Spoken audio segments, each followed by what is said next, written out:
A luta do adulto contra o paraíso da infância. Tem um tipo de homem que ele é mais inteligente que a média, mas ele tem uma dificuldade de se jogar na vida.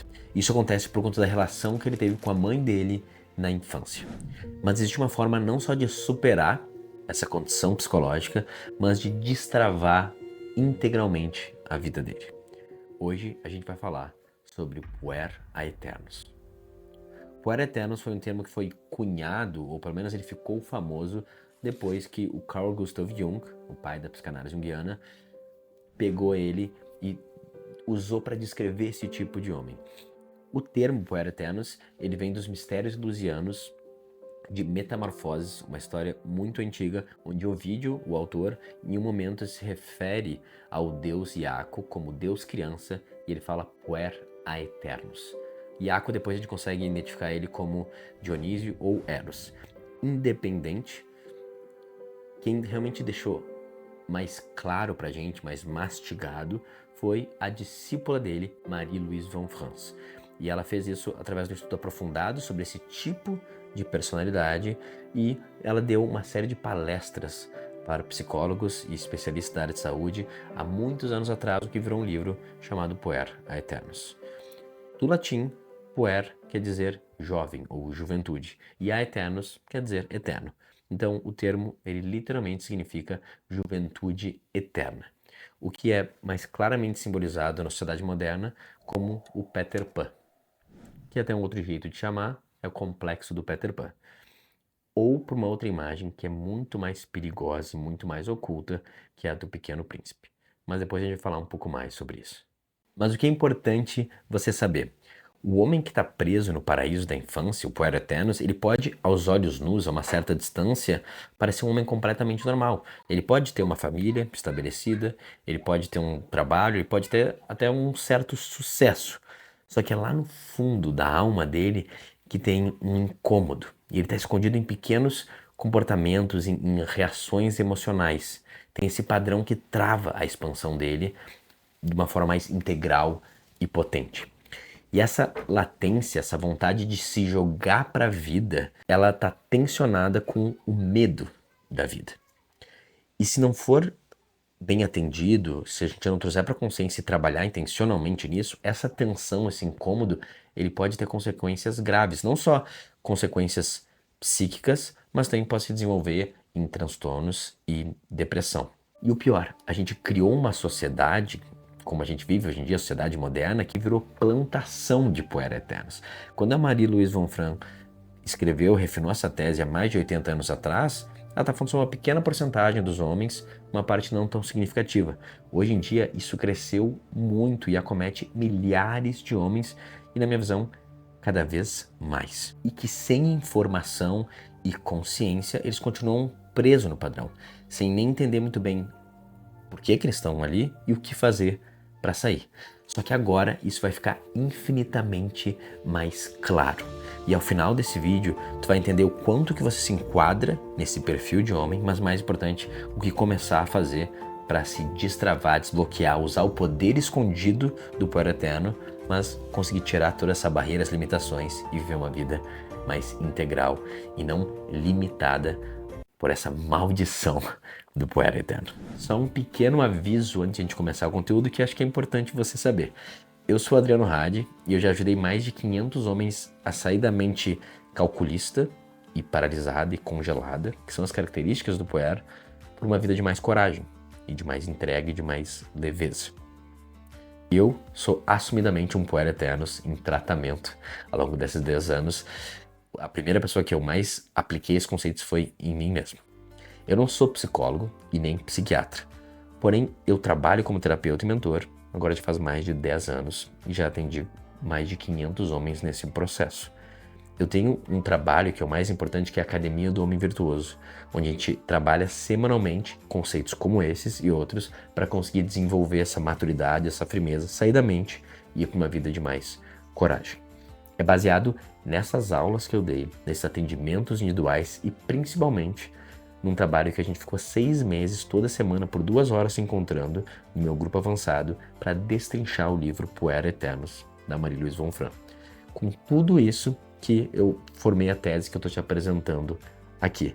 Por mais que ela tenha um embasamento teórico e científico, vamos dizer assim, acima de tudo é uma tese mais autoral, empírica e pessoal do que funcionou na minha vida e na minha vida dos meus mentorados. Então vai ter muita correlação com outros artigos e temas do Puer Aeternus, se tu pesquisar por aí, mas aqui é uma visão um pouco mais específica minha ao longo desses anos de trabalho.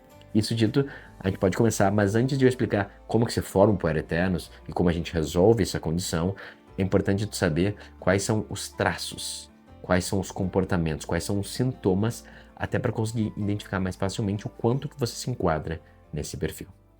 Então, vamos lá. De onde vem um Puer Aeternus, ou o que aconteceu na infância para que forme esse tipo de homem? E o grande resumo, da forma mais direta, desse comportamento do Puer Aeternus, tudo isso vem de apenas um conceito principal, que é o que? Citando a Marie-Louise von Franz. Seja uma mulher ou um trabalho, ainda não é o que eu realmente quero. E o que ele mais teme é ficar preso a qualquer coisa.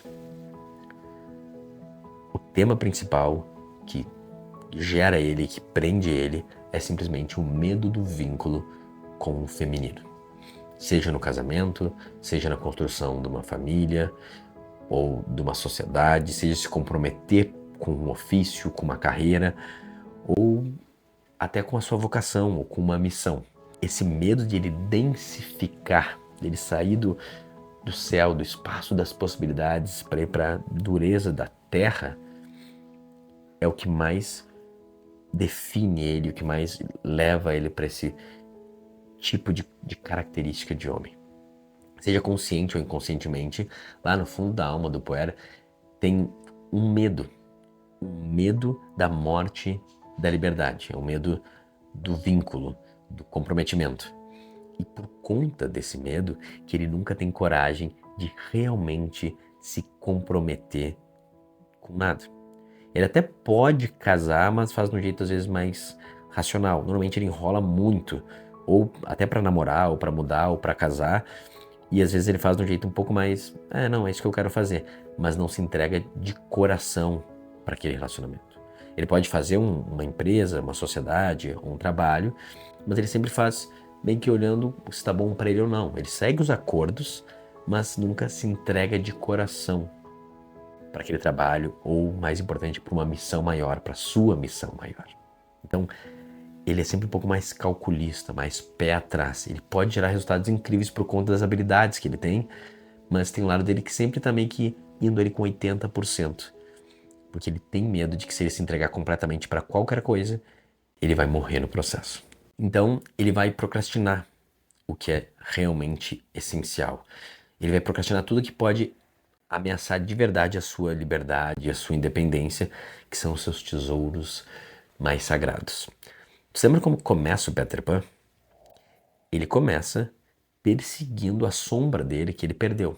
Ele está sem sombra. Não só ele já voa, não só ele está na Terra do Nunca, como ele ainda perdeu a sombra. E todos esses são exemplos dessa dificuldade de aterrar, de se conectar com o que é denso, com o que é oculto, com o que é o feminino, que a sombra também está associada. E daí é legal que, não sei se você lembra, mas quem consegue costurar a sombra de volta nos pés dele é o Wendy, que é já um feminino mais integral, um feminino de verdade. Então, a primeira cena de Peter Pan começa com uma certa esperança. Cara, talvez esse cara vai conseguir sair do mundo da lua e vir para a Terra. Ainda mais com a ajuda da Wendy, do feminino real. Só que, no final das contas, é um grande fracasso essa história. E por isso que é um bom exemplo do perigo do Puer Aeternus.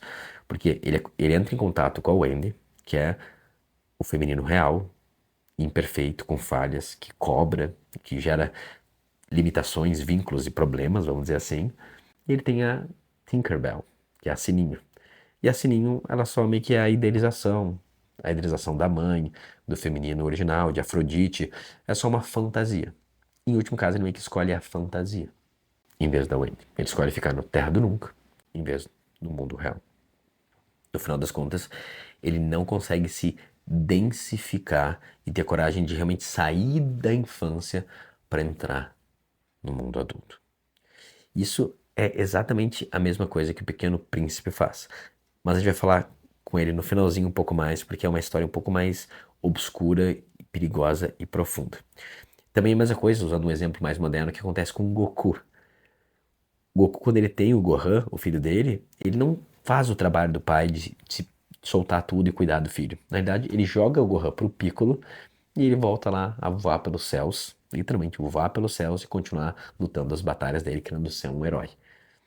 A parte de se comprometer e se densificar, ele não consegue, ele tá preso no Power Eternos. Essa eu vou agradecer o Fabrício do Amplamente por ter me mostrado que o Goku também era no Power Eternos. Puta sacada. A pergunta que a gente tem que fazer é: o que motiva alguém a fugir do vínculo, do feminino, com toda essa força? O que precisa acontecer na infância para que a independência e a liberdade sejam as coisas mais importantes da tua vida, mesmo como um adulto? E a resposta é simples: hipervínculo materno. A grande maioria dos puers vai ter uma espécie de mãe devoradora, que é uma mãe que buscou se realizar através do filho. Ao invés dela focar no papel de nutrição, de afeto e de proteção, que é o papel da mãe, ela ultrapassa e começa a adicionar as emoções e a felicidade e a alegria dela nas costas do filho, na vida do filho. Isso não acontece somente de forma literal, né, que é abertamente expressa. Por mais que possa ser, em alguns casos que eu já ouvi em mentorados.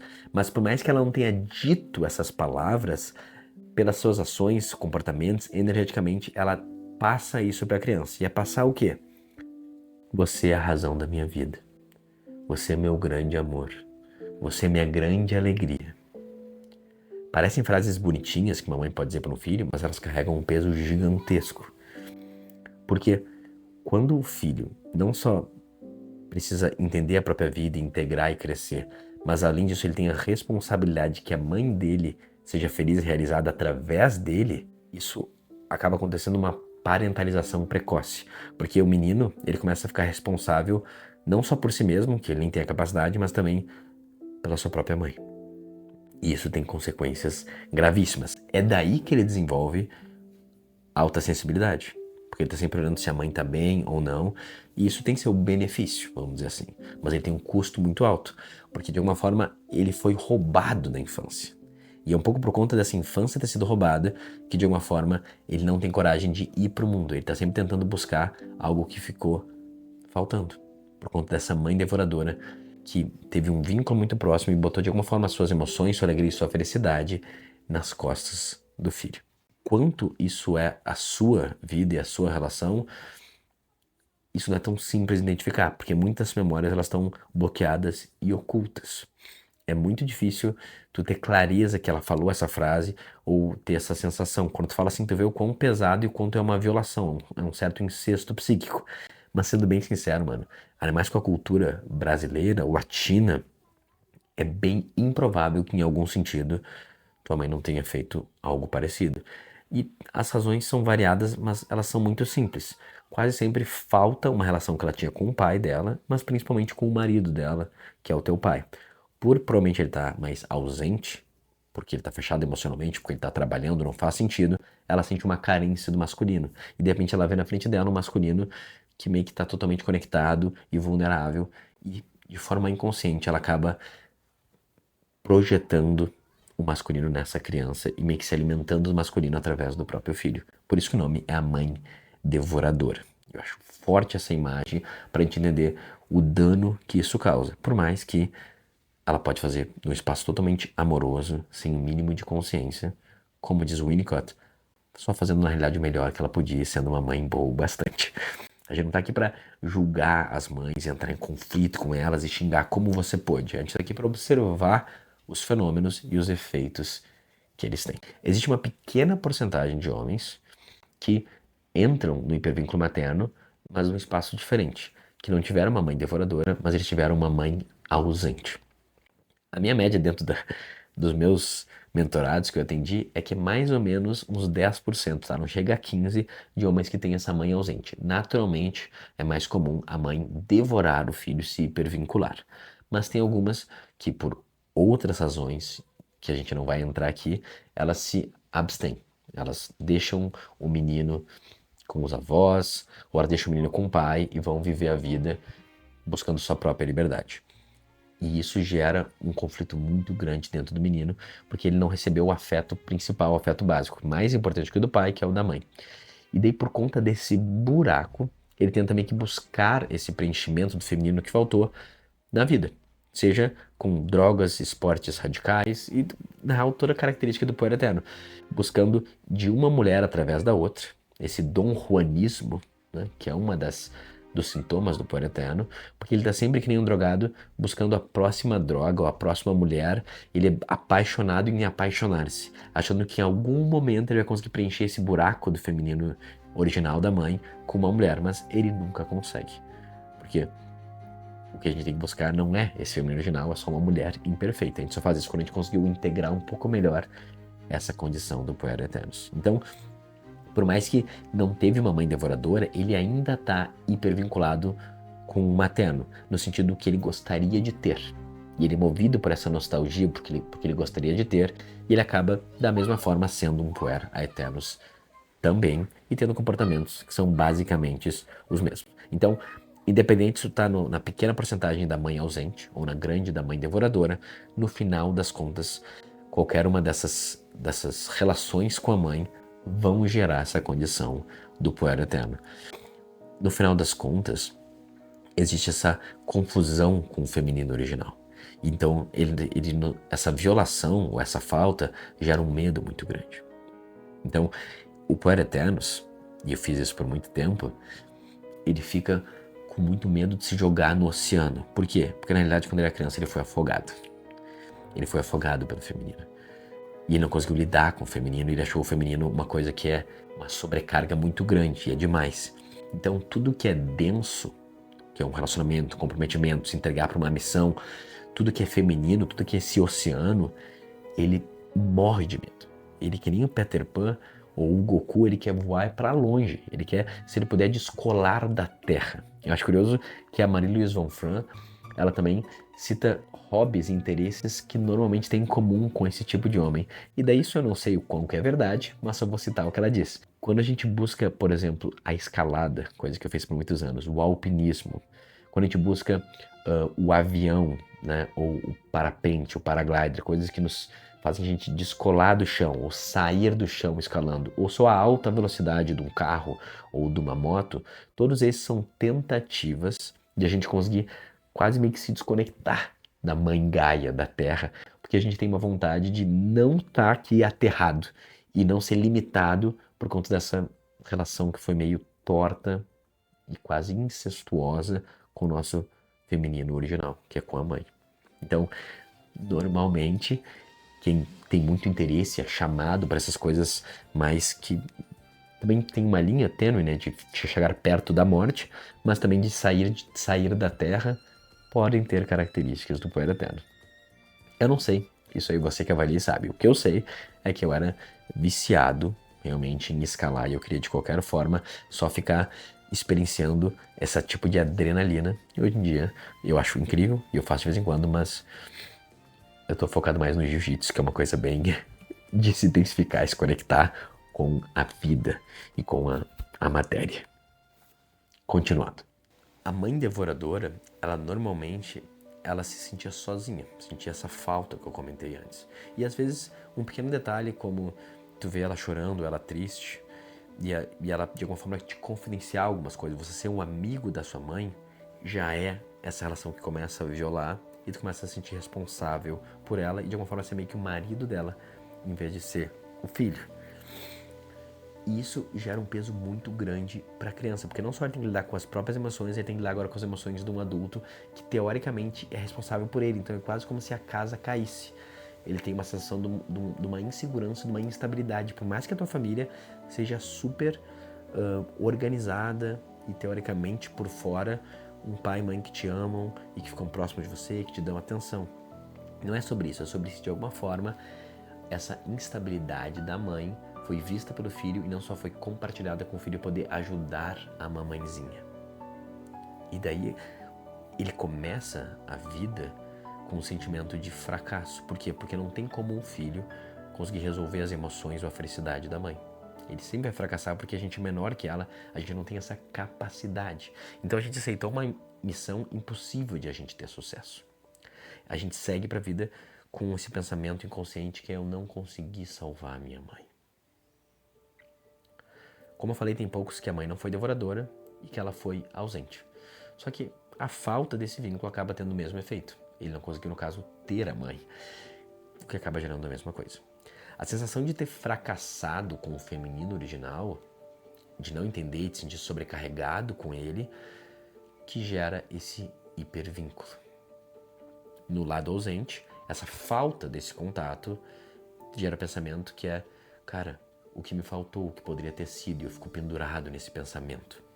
Isso gera um vínculo energético inconsciente. A gente sempre buscando, no fundo, preencher esse vazio. Só que como nem a própria mãe conseguiu ter essa conexão, no caso da mãe ausente, esse tipo de poeira, ele nunca vai conseguir se comprometer, porque ele sempre tem o medo que elas vão fazer que nem a mãe fez. Ou o chefe, ou o emprego, ou até a minha própria missão, ou Deus. Então nunca se entrega completamente por medo de ser abandonado como ele sentiu lá no início. De novo, não precisa ser nada disso consciente, não precisa saber nada disso. É uma coisa mais inconsciente, profunda e energética. No final, independente da mãe devoradora, mãe ausente, isso gera um homem que ele até pode se comprometer, só que não com coisas que são muito importantes e que ameaçam muito a liberdade dele. Ou não consegue ter vínculos mais profundos, né, de realmente se entregar para sua esposa ou se entregar para sua missão. Esses vínculos, sim, que vai envolver uma morte nessa entrega, ele não consegue fazer. E por não tratar do problema real, ele fica pulando de galho em galho. Isso é uma coisa que eu fiz muito e eu tenho que cuidar para não fazer. Cada ano eu acho uma coisa nova para explorar e se dedicar.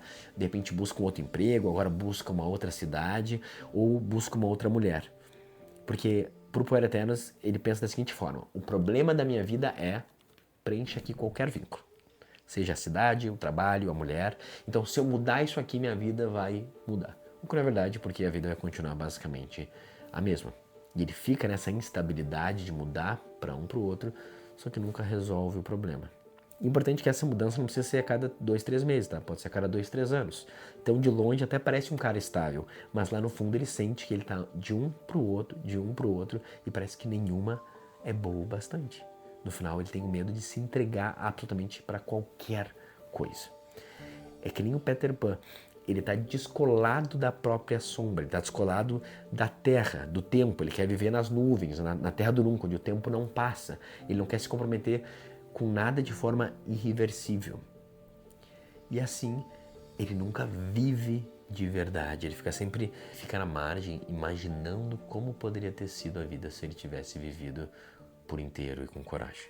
Como superar a luta do adulto contra o paraíso da infância? Resposta honesta. Tu precisa encarar com seriedade esse problema. Se você se enquadra, se você se identificou com esse tipo de homem que é o Poeira Eternos, cara, tem que ser a prioridade da tua vida.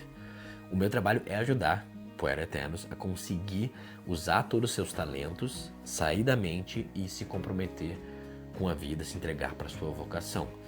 Então continua explorando o meu canal, o Instagram, ou mais importante, vê na descrição desse vídeo formas que eu possa acelerar a tua jornada e te ajudar de um jeito um pouco mais direto e mais profundo. Só que tem coisas que tu pode fazer agora. Na realidade tem uma que é a mais importante de todas e ela vai ficar mais claro através da história do Pequeno Príncipe. O Pequeno Príncipe é um dos livros com maior tiragem do mundo, é assustador. Tinha uma ex-namorada do amigo meu, que eu lembro na casa dela quando eu fui, a brincadeira dela era colecionar de todas as línguas. Ela tinha 40 Pequeno Príncipe, todo lugar que ela ia ela comprava um de uma língua diferente. Eu acho que ele tem de todas as línguas mesmo, é assustador o sucesso dessa obra. É difícil tu encontrar qualquer país do mundo que não vai ter um quarto de uma criança com papel de parede decorado, um pijaminha ou uma caneca do Pequeno Príncipe. O negócio, ele é gigantesco e ele tá em todo o lugar. O problema é que a mensagem do Pequeno Príncipe é uma mensagem que instiga o suicídio e a fuga da maturidade. Eu vou fazer outro vídeo com mais detalhes da riqueza que tem nessa história, do perigo que a gente não consegue ver. O mais importante agora é o segredo disso tudo, que é revelado nas últimas páginas dele. Tá? Mas antes de ir pra lá, só vamos lembrar sobre o que é. Se tu nunca leu O Pequeno Príncipe, é uma leitura de 30 minutos, é um livro de criança. O Pequeno Príncipe é a história do menino que vive num asteroide com uma rosa.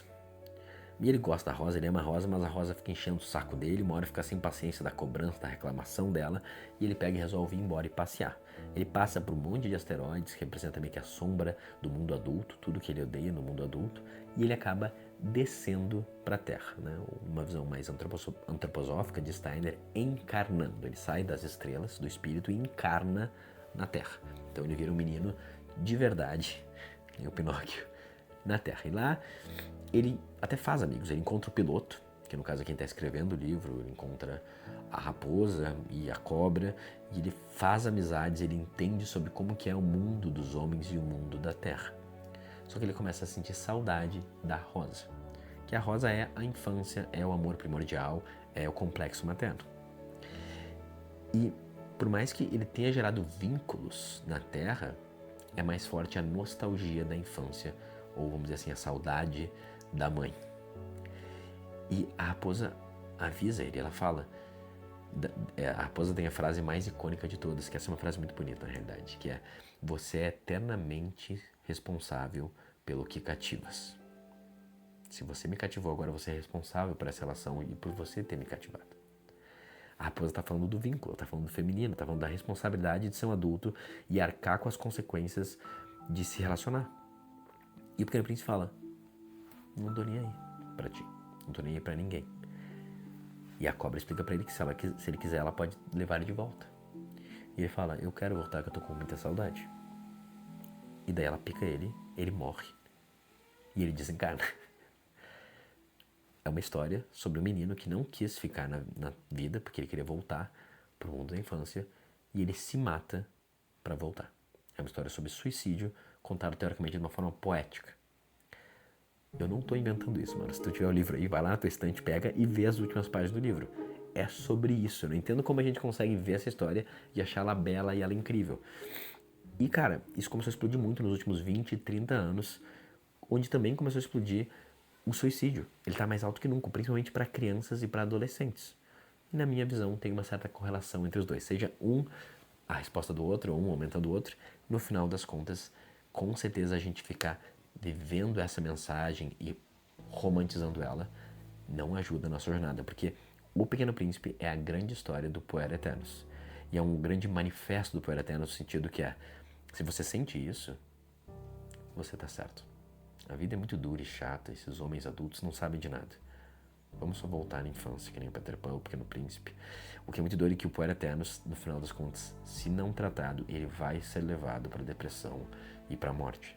Não tem jeito. A vida, ela é levada em frente, à responsabilidade, ao legado e ao crescimento. Se eu quero voltar para trás, na nostalgia da infância, eu estou fazendo um movimento de não vida. Então, se eu não olhar para isso com carinho, essa minha pulsão de morte, isso vai ter consequências. E romantizar a pulsão de morte, com certeza, não ajuda em nada. Mas vamos lá, como eu falei, depois eu explico com mais detalhes essa história incrível e horrível que é O Pequeno Príncipe.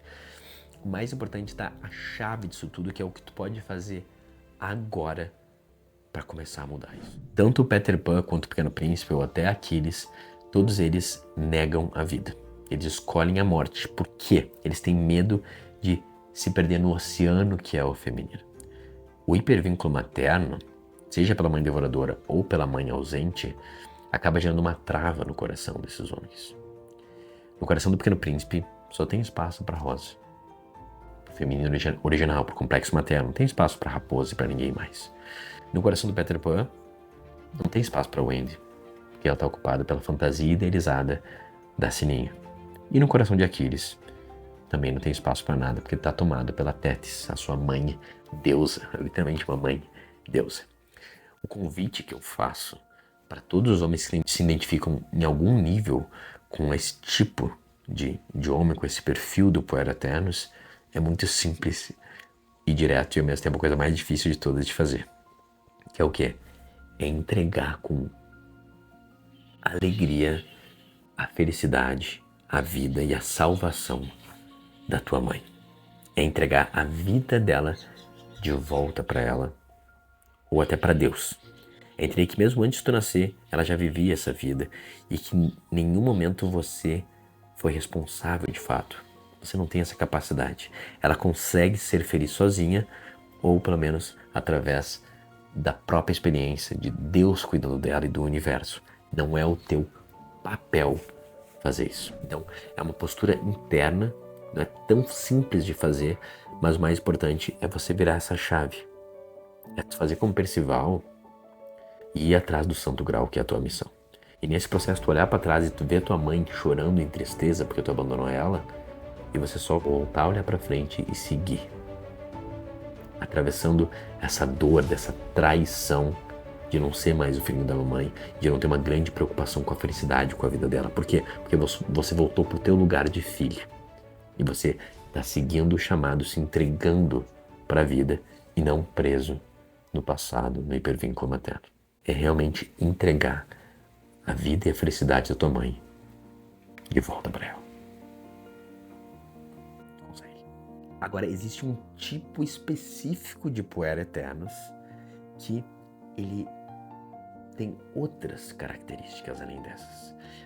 Uma delas é pela infância mais instável ainda, e ele desenvolve altas habilidades. E a gente até pode confundir ou se mesclar com TDAH ou até algum aspecto de autismo mais funcional. Esse tipo de puer eternos, ele não só tem características diferentes, como ele tem também limitações diferentes. Principalmente, ele tem uma raiva silenciosa reprimida, que pode ser a força dele ou pode ser a ruína. O nome dele é o Complexo de Aquiles. E se tu quiser saber mais sobre esse tipo específico de puer, que no caso é esse que eu me identifico em grande parte dos meus mentorados, cara, vale a pena tu clicar nesse vídeo aqui para ver a explicação completa e ver o quanto que você se identifica e o que fazer se você tiver também o Complexo de Aquiles. Porque isso pode ser a tua ruína, que nem a dele, ou pode ser a tua salvação. Então, só clicar aqui para ver o vídeo. Tu quer saber outras formas que eu posso te ajudar e acelerar a tua jornada? Vale a pena tu clicar nos links da descrição e ver o que eu tenho de curso, de meditação, até de mentoria individual para conseguir acelerar essa tua jornada. Eu fico muito feliz que tu viu esse vídeo até aqui. Isso já mostra que tu está comprometido, que tu se conectou com isso. Grande parte da maioria já abandonou há muito tempo. Então, obrigado de verdade pelo tempo e pela atenção. Revê esse vídeo várias vezes, porque cada vez tu vai notar uma coisa diferente e tu vai conseguir absorver melhor. E se tem algum amigo que tu acha que tá apanhando na vida e talvez ele seja um pai eterno e ele não sabe, cara, faz a boa ação do dia e manda esse vídeo para ele, que a consciência é o começo da integração. Eu espero que tenha um ótimo resto do dia e até a próxima.